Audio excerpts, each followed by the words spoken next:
It's a lovely good evening and welcome to this special interview that we have today with Emmanuel Muntanga, who is uh, an entertainer, or let me say, is somebody that is in the arts industry. My name is Lance Sanibanda, and of course, taking you through the program this evening together with my co-host Pamela. Pamela, hi, good evening. How are you doing today? Fine, Lance, how are you? I'm doing fine, thank you.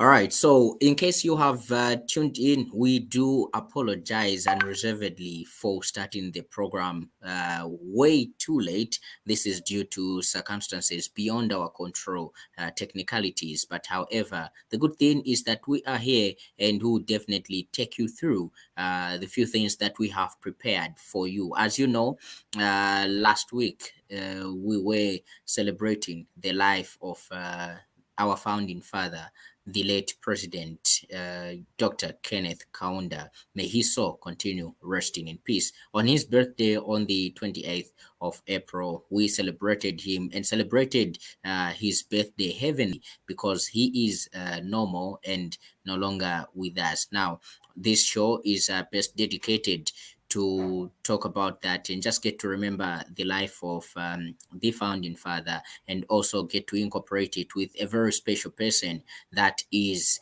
making a sculpture of him. This is what has necessitated this interview.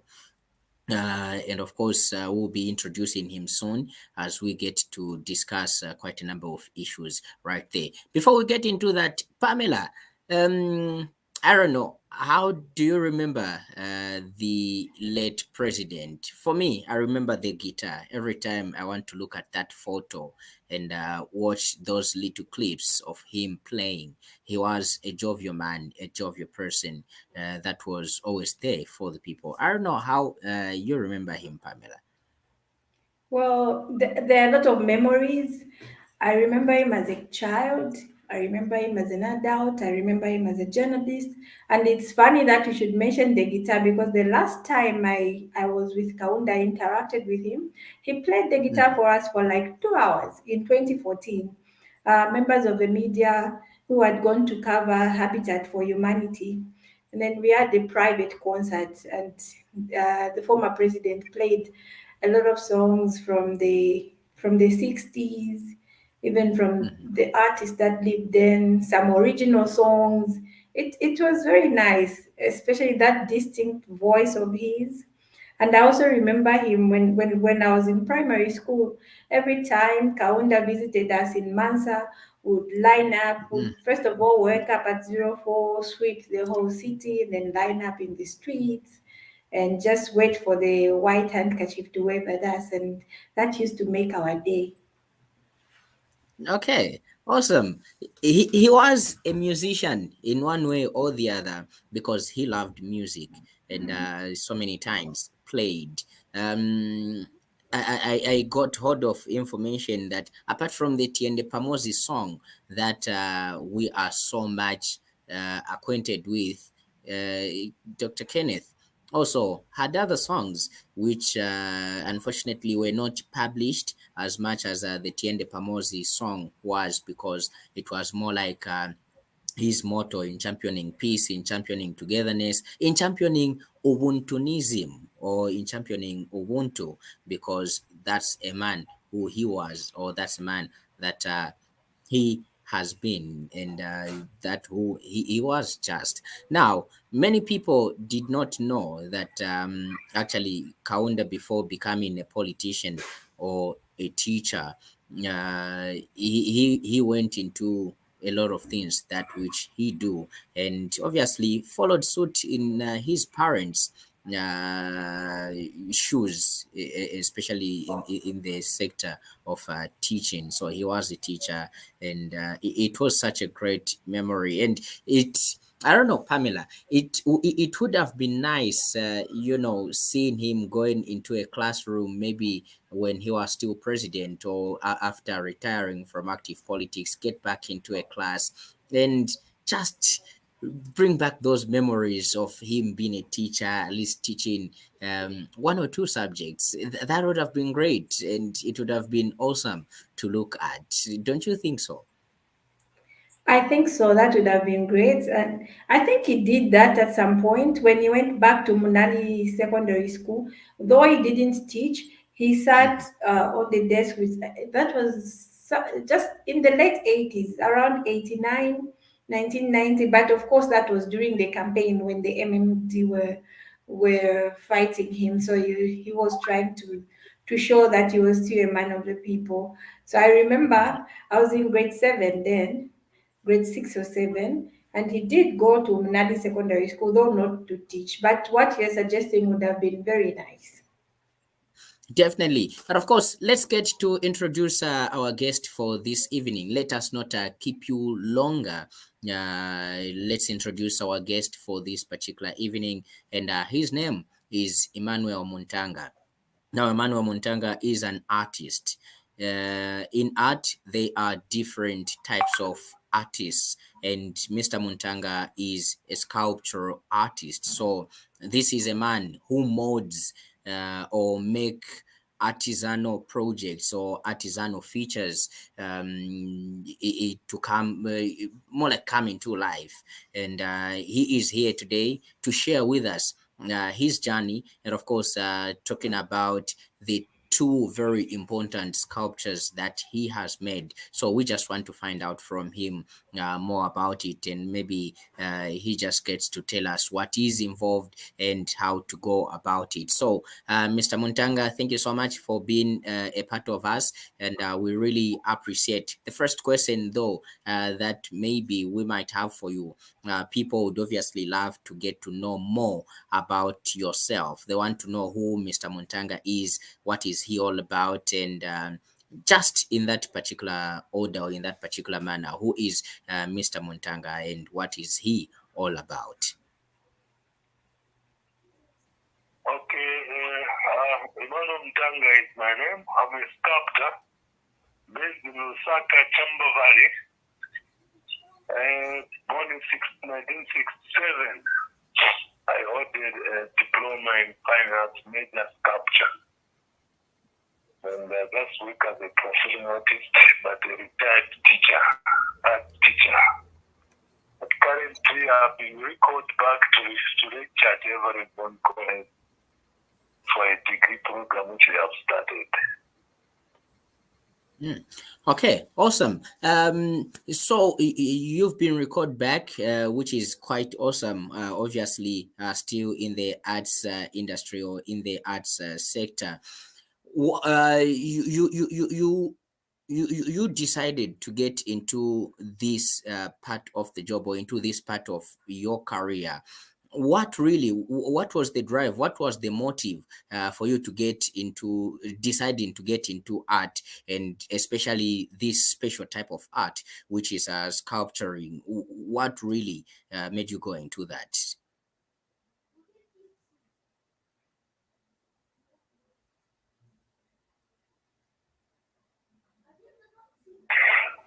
Sculpturing is like an inborn thing, it's talent.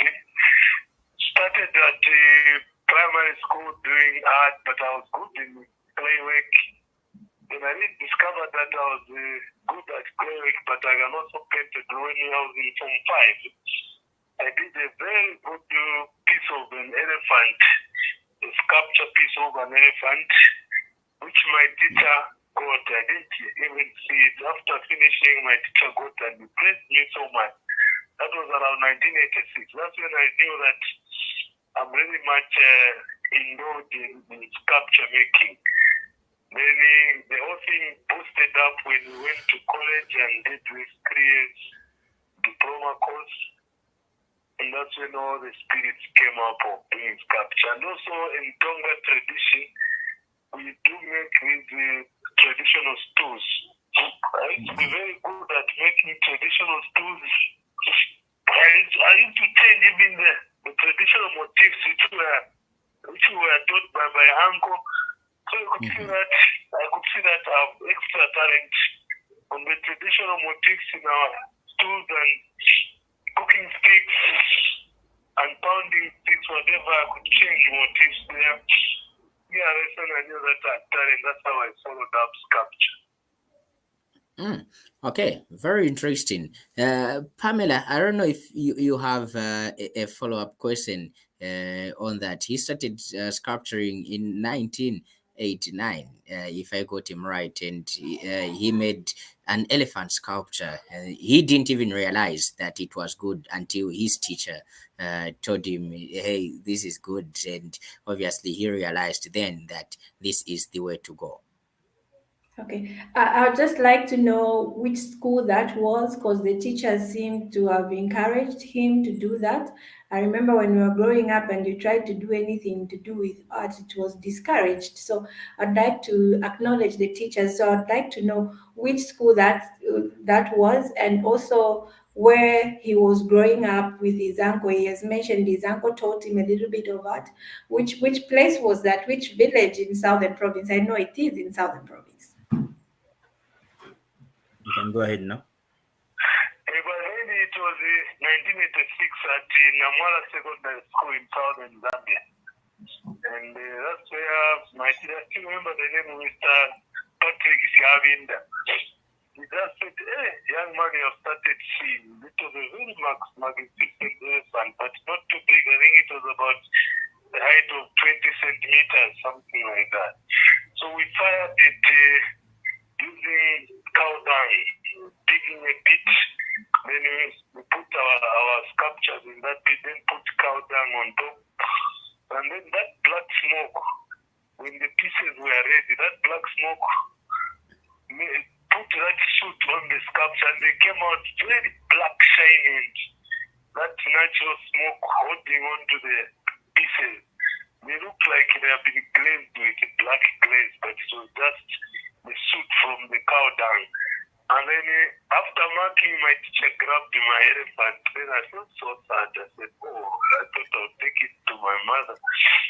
Then from there, that's when I started seeking to go to college for further, I went to a known college actually for art teacher's diploma. Okay, pretty. 1986, yeah. Okay, that is pretty rich and rightly said, Pamela. It's in the southern part of Zambia, and very impressive that at least you could have he could have a teacher that would soldier him on into what he felt was right for him and that which he was good in. Now, getting to another question, Mr. Muntanga. Obviously, years down the line and with the experience that you got in practicing and also in working as a sculptor, years down the line, people even up to now, let me not say people, but a whole lot of us do not know that you are actually the man who is behind that sculpture, which is at Harimwanga Nkumbula International Airport. You are the one who sculptured that, and that hasn't been documented. People don't even know. What was the drive behind that? How did you get the job? How did you get noticed? How did you get picked to say you are the one that is going to make that sculpture? And it is right there. Everybody that visits or that goes to Harimwanga Nkumbula International Airport, they are able to see Harimwanga right there in that sculpture. How did you get this job?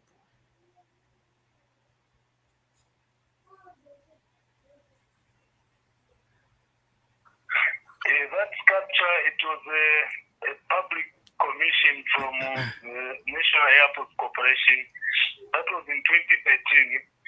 So they invited, I think we were 12 artists across Zambia. And then there was another one from Korea. Actually, it was an international, they had advertised even online so that sculptors could bring in sketches. And then they would choose from the best sketch or the best maquette. Maquette is a simple sculpture, a small sculpture. complete finished with the likeness on the face of the subject, which you present for you to be selected to win the contract. So we presented about 12 artists plus some Koreans. So they shortlisted. I remained with competing with one Korean. So they gave us another task to make a quick head again of Haring Kumbula. They gave us, I think it was 3 days. The other guy was working from Korea. This Korea, he was working from Korea. So I did mine in 2 days, took it to the airport. That guy in Korea, he made his, he sent to photos. But finally, I beat him to the game. And also there was a lot of talk on the media, and that is saying, why do you make a local guy compete with foreigners? This is supposed to be done by a local artist. But both voices, they helped a lot, but also the quality of my final work, the final portrait which we presented for selection, it was very excellent. So that's how I was chosen. They picked my work out of 13 other sculptors. It was a very good, transparent way of picking which artist to do the work. So after that, they gave me dimensions, say make a 3-meter statue in bronze, all those specifications. And it was a big challenge because it was my first time to do bronze. We had just at college, we had just done up to clay work. So I did the clay, made the mold, and cast my pieces. Then I had to go to South Africa to go and do the bronze. I paid for a foundry in Pretoria and did my bronze casting there. I didn't know how to do the bronze because at college they just taught us in theory. But lucky enough, that poor guy where I paid, he just showed me 1, 2, 3. Then from my theory at college, I could see that this was very simple. Then I started to pour the bronze, made the statue, came back with it, and mounted it. It was a very good challenge and a very good experience. So that's why, like now, I'm crying that if the new Don government can just buy me equipment, I make my foundry right here at my house so that I don't have to move out to do works outside Gambia. So that's the cry of the sculptor. But otherwise, the Haring Kumbula commission was very good and transparent, and really boosted and gave me the morale now to make Kaunda. After the Haring Kumbula was displayed in 2015, 2016, then on my own I started working on this KK, which is 2016 February. So I had a bit of money. I thought I would pull it over up to maybe fiberglass stage, but problem cropped up. I failed to do that. Then I started going to banks to look for money so that they could sponsor the KK sculpture. I wanted to give it as a birthday present the following year on the 2017 year. His birthday, which was falling on in 2017. I failed because no one sponsored me. I brought some government officials at that time. They were just promised to go, they disappear. I went to some banks, and the birthday came. Then I just started looking at it. I just started doing other things. Some days I wake up with morale. I touch it a bit slowly. So it's like this work has been worked on since 2016 February. Okay. So right now, there's a lot of hope from the new government. They are saying 1, 2, 1, 2 things. So I want to finish it. It's only the face which is remaining. The whole structure is done. So I just want to concentrate on the face and finish, and then approach the new Don government so they can give me money to go maybe South Africa, or I buy my equipment and I cast the bronze right here in Zambia. Yeah. All right. I don't know if my colleague Pamela has got something, but that's It's serious competition there, Pamela. In making Harry Mwanga's sculpture, he competed with Koreans and he stood out the best despite it was his first time working on a bronze sculpture. Obviously, we'll get to find out more how many types of sculptures are there, because all we know is we've seen the end product and we don't know if it's bronze, it's copper, it's dirt or what. We always just interested in the end part. Anything maybe of interest that you would want to know? Yes, it's interesting because those Koreans he's mentioning, they are very good at this type of art. So I'm just impressed that he beat them to the game and he got the job. And I've always wondered because I live in Livingstone and I see the statue of Mr. Mwanga. I think every other week, and I've always wondered what material was used. So today, at least I know it was bronze, which he he sprayed on it, and it's very very interesting. And I would like him at some point to take us through the process of the whole process from what he has put inside until the final job. All right. So, before we get to that, maybe let's get to see how far. He mentioned that he has started, or he started working on KK's sculpture, which he wanted to give to him as a gift before his demise, but due to financial challenges, financial constraints, and things to do with that. He may he faced those challenges and didn't manage to finish it. Even up to now, it's not finished. But let's get to see how far he has gone with KK's sculpture. And then when we come back on the other side, obviously he gets to take us through the process of making a sculpture. But for now, let's get to see how far he has come with the KK sculpture.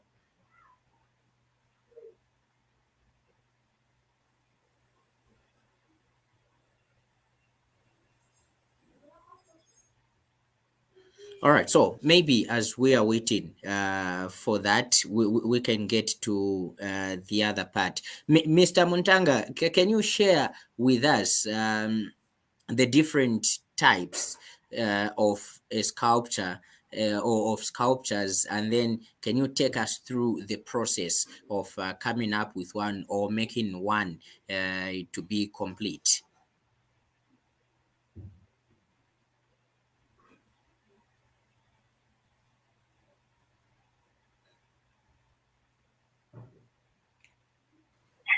Okay, like in this case, we are talking about bronze. There's the stone sculpture. One can do sculptures out of stone. You can make sculpture out of clay. And there's a sculpture out of maybe fiberglass and resin. And wood, you can make sculptures in wood. But in this case, the bronze, you start with that clay wax, like this model which I have here.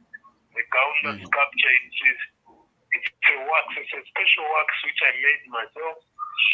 You mix candle wax with grease and motor oil, boil together. When it is liquid form, then you add the natural powder, the clay, the natural one. You pound it to very fine powder. Then you do like you are cooking sima, and that's the clay I use to model the kaunda. So in the bronze, first we call this waxwork the master investment. This you invest all your shapes and forms in this clay. That's why it's called master investment, because you have spent all your time to get the shapes correct. You have invested there. Now, the thing is, it's not durable since it's a wax. It can melt. So to preserve it, you go to the next, meaning you are going to use maybe fiber. What do you call this? Silicone rubber. Silicone rubber. You cast over this master investment to trace the form, and then you open that silicone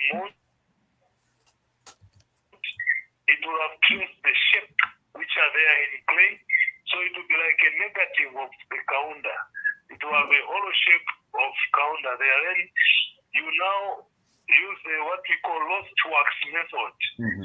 In that silicone mode, you get wax, but now it will be in pieces. The head will go on its own, every part, half of the chest on its own, the hand, and then the legs, short pieces, which will be easy to feel when you're pouring the bronze. So you cast those pieces. They'll be now cast in wax. There's a special wax which is quite hard for bronze. So that wax shape, you are now going to coat it with a clay, a very fine clay. You coat those wax, and then you leave some veins where you are going to pour your bronze. So inside it will be wax, outside it will be clay. So you are going to put that in a kiln. You fire it up to about maybe 2,000 degrees. The wax will melt out, leaving the hollow negative of maybe, let's say, the head of Kaunda.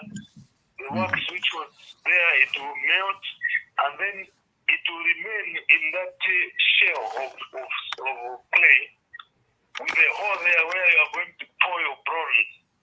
And then when the bronze are set, you break off the mold, then you have your bronze piece inside. All you do now is you smoothen it, what we call chasing. You smoothen, grind it with sandpaper, then you get your smooth surface. That's one way of doing like in bronze. But if it's some people would make a sculpture, like if you have no money for bronze, you could use cement. You make a mold made out of POP, like linorite, which is cheap. The bag is about 400 kwacha. So like for this counter, 3 meters, you need maybe 10 bags, so 4,000. Then you make piece molds. You're going to soak the linorite or the POP in water while it's still molten. You cover your sculpture. But by then you will have divided it to a line of symmetry. You are going to push in some metal sheets, pieces of metal sheets nicely cut, maybe 5 centimeters wide. You push it across. You find your line of symmetry on the sculpture, the line which divides your sculpture to 2 equal parts, especially the longitudinal way here. So you put your shim there, then you pour your POP over it. When it's dry, you pry the mold open. You have traced the shapes of that clay wick. So inside there will be a negative shape of Kaunda. When you put those two pieces together, the front mold and the back mold, you put them together. Inside, if you look inside, you have a hole, a negative hole, which looks like Kaunda, but it's empty. So that hole, you fill it up with cement. You mix cement and you pour cement inside. Now, when the cement are set, you break off the mold, then you have your cement sculpture there. But like for me, I don't like cement sculpture very much because they are aesthetic values. But people, if you are looking for a guy with a very low budget, he just wants to put it in his garden, I can do it for him. But I love bronze so much in my case. That's another way of making a sculpture in cement. Also, you can use like the same Kaunda, like 3 meters, you can get a very big stone. Okay. We have marble stone in Muntanga. You can get a big stone, maybe 3 meters high. Then using angle grinders, chisels, drills, and die grinders, you start cutting the shape out of the stone. You start cutting, and using appraisers and whatever until you get the shape of Kaunda in marble stone. That would be, also stone is a very nice aesthetic material, very beautiful to do sculptures in stone. It's better than cement. Some artists also work in resin, what we call cold bronze cold casting, yes, cold bronze casting. Meaning, instead of melting the bronze in the furnace, actually you get the bronze metal and grind it into a very fine powder like milk. That's metal bronze. You grind it, and then you add it into resin as a filler. Resin, maybe the clear resin or the epox resin. So you are going to stir like you are cooking porridge. You keeping on adding your bronze powder to the resin, and then when you have reached a very nice flowing consistency, not very hard or what, nice flowing consistency, then you pour that in the mold which you have made in the mold. When you pour that resin inside, it hardens. You break mold out. You remain with a sculpture of kaunda, which will have the same color, metallic color like bronze, because you have used the real bronze, but you filled it in a liquid called epox resin. The color will be metallic bronze, but it's called cast because you didn't heat the bronze, you just put it as a filler in the liquid resin. But when you look at it, you might think it's metal, but when you go to you try to tap it, it's just plastic because resin is liquid plastic. So that's another technique you can do called cast bronze. Same effect like bronze, but it's plastic. That's another technique of making sculpture. And then there's this other one which has come up, the modern one, they call it CNC. CNC 3D printer, which some lazy artists would use. Or, yeah, to me, I call it cheating. Because anybody can do it. You can take photos. Photos, let's say I have photos of clothes which I have. And I can go to China and give this Chinese and say, hey, China, can you make a sculpture for me? So they'll take that photo and put it in this computer, and then it will have a chamber here where it will cut exactly what it sees in that photo. And then you come back with a sculpture, it's like as if it's you who made it. That's another technique for commercial production of. Usually it's used commercially, but some other artists use it like the Chinese to make sculptures, the exact copy, but it's not done by hand, done by computer. To me, I don't think that gives the spirit of an artwork, because an artwork should be done by hand. Already there's one artist. Okay. I won't mention the name, but he took photos to China and then they made him a fan. I think, I don't know whether it's a touch of count, I don't know need to unveil it. But you can see a lot of flaws in it. Because the computer, some shadows cannot read proper or cut properly. It's not very perfect. But then that CNC printer, I don't use it. I don't think, unless maybe it's a commercial project. But if it's expressive art, I cannot use CNC printer. All right, Mr. Muntanga, thank you so much. That appears to be serious work, more work. Trust me or believe me, Pamela, the process is just too much. I was even about to ask myself to say something made of clay. Doesn't he need something like a module, because if you look at what he has made, the face looks exactly like late President Kenneth Kaunda, and you'd think maybe, I don't know what he used, but the man is so good at what he does. Yes, and when he was explaining, he reminded me of a science experiment. It seems like there's a lot of science that goes in there, and yet a lot of us think that artists, they just like to play with dirt and make all these things. They're a little bit crazy, but from the way he's explaining, you can see there's a lot of intelligent thought going in there. So they have a lot of science. They mix a lot of sciences to come up with their work, which is quite impressive. But I was wondering, he mentioned that he didn't have funding to finish the work for KK. So I was wondering how much money he needs to complete the job. And if he was selling the sculpture, how much is he selling it? He didn't tell us that. Oh yeah, definitely. Maybe in his end remarks, because we have to come at the end of the program. And in his ending remarks, obviously, as he is appealing to the would-be well-wishers, if not the government, at least he can tell us what the budget is, and then also what his plea would be to would be funders, would be well wishers, or the government. So, Mr. Muntanga, you can give us an estimate budget of what is needed for you to finish this KK sculpture, because we would love to have it, somewhere where people will be able to identify that this is KK and the founding father of the nation. So, how much do you need? And what would be your call to the well wishers out there? What would you love them to help you with? Yeah, actually, at the level where it is now, the foundry works, the latest I got to hire the foundry studio in Pretoria.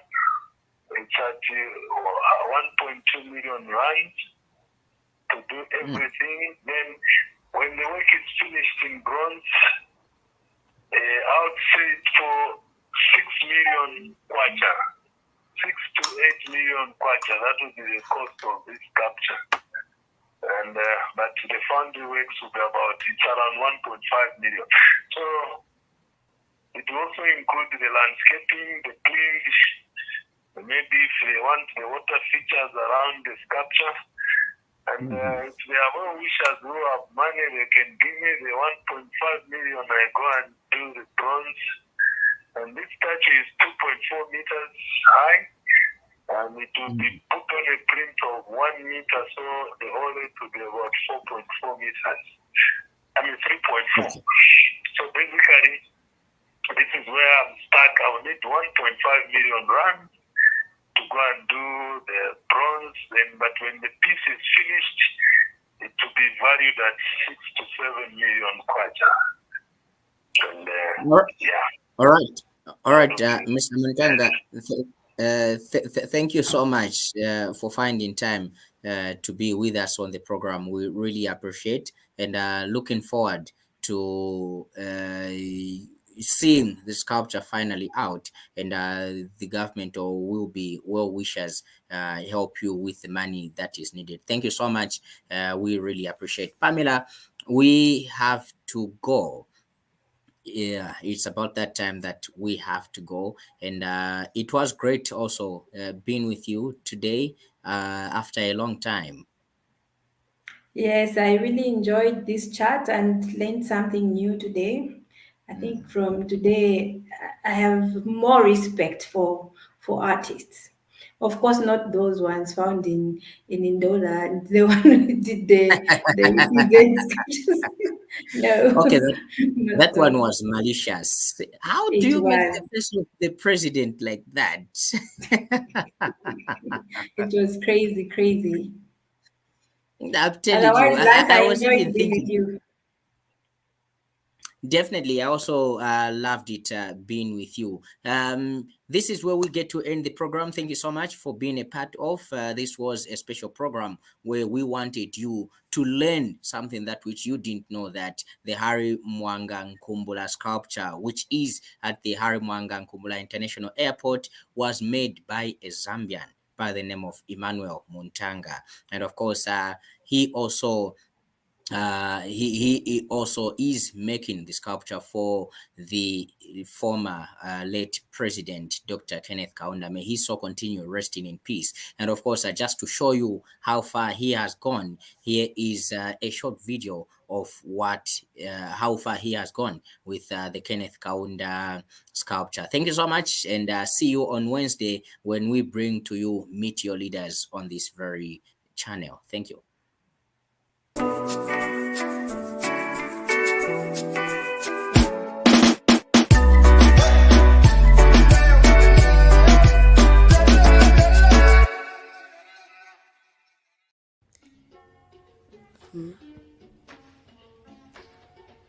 Um, The topic we're discussing here is called Ubuntu. Ubuntu comes from the word Muntu. Muntu, in our vernacular, it's a person. So when you say Ubuntu, it means man-centeredness. Man-centeredness, helping each other. Ubuntu means helping each other. Good heart, kindness, and willing to help your neighbor, the weak in society. That's Ubuntu. And this sculpture I'm making here, the former president KK, the late KK, Kenneth Kaunda, he had the ideology of humanism. It's the same way as Ubuntu. In South Africa, they coined it first Ubuntu, but in Zambia, we used to call it humanism way back in the 60s. So KK, the founding father of our nation, had this ideology of Ubuntu. You should be kind to your friends, which means you should be kind to your friends, children, the weak in society, and that nice human heart. That's basically what Ubuntu means. And it has been at the core of African tradition. Our African tradition believes in Ubuntu. Actually, that's the ideology. People in smaller communities used to know each other, help each other in villages, helping the neighbor, helping the weak in society, and love, oneness. That's the Ubuntu, and Kaunda did it very well. He taught us the spirit of humanism. And basically, that's the meaning of Ubuntu.